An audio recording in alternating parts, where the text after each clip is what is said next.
जय श्री कृष्ण। बोले भगवान श्याम सुंदर की जय हो।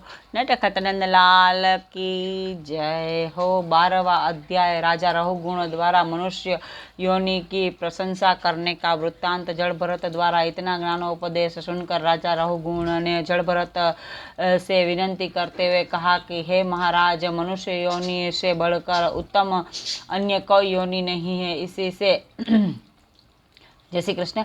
इसी से तुम्हारे जैसे ज्ञानी महात्मा का दर्शन मुझे प्राप्त हुआ है। अतः मनुष्य का जन्म देवताओं से भी उत्तम जानना चाहिए। यद्यपि देवता परब्रह्म परमेश्वर की तपस्या एवं ध्यान करे तो मोक्ष के अलावा अन्य दूसरा मनोरथ उनको प्राप्त नहीं होता, परंतु मनुष्य जो भी अभिलाषा करके भगवत स्मरण करता है उनकी वह इच्छा अवश्य ही पूरी होती है। अतः मैं मनुष्य योनि को देव योनि से भी श्रेष्ठ मानकर नमस्कार करता हूँ। रहुगुण के यह वचन सुनकर जड़ भरत ने कहा कि हे राजन, जो बातें तुमने कही है, तुम उनका तात्पर्य समझे या नहीं।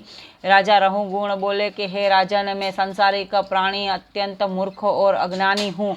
अतः यह ज्ञानोपदेश मेरी समझ में भी भली भांति आया है। इसीलिए आप इसे पुनः कृपा करके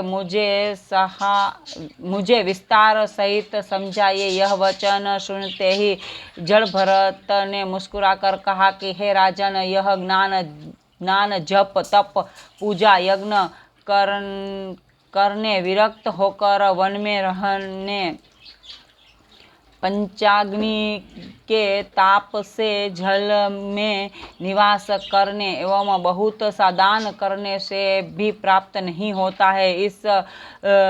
इन सब शुभ कर्मों के करने से मनुष्य के हृदय में यह अहंकार उत्पन्न हो जाता है कि मैं ऐसे शुभ कर्म किए है, मेरे समान धर्मात्मा अन्य कोई भी दूसरा नहीं है। ऐसे शुभ कर्म करने पर भी अहंकार हो जाने के कारण उनका सब ज्ञान नष्ट हो जाता है।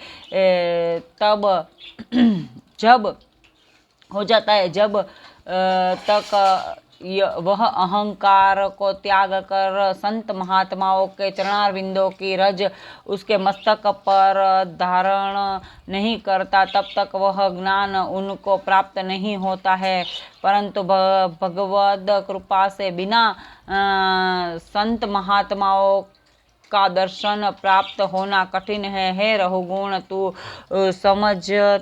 तुम समझते हो कि हम राजा है, सो मैंने भी पूर्व जन्म में भरत नामक 7 द्वीपों का राजा था, परंतु वहाँ पर रहने से अपना कल्याण न समझकर राज्य सिंहासन को छोड़ दिया और वन जाकर के श्री हरिचरणारविंदों का स्मरण करने लगा। तुम अभी तक अपने राज्य एवं संपत्ति के अहंकार में डूबे हुए हो, इसीलिए दूसरे प्राणियों पर दया नहीं करते हो। जिस प्रकार परमेश्वर का प्रकाश तुम्हारे देह में व्याप्त है, उसी प्रकार उन कहारों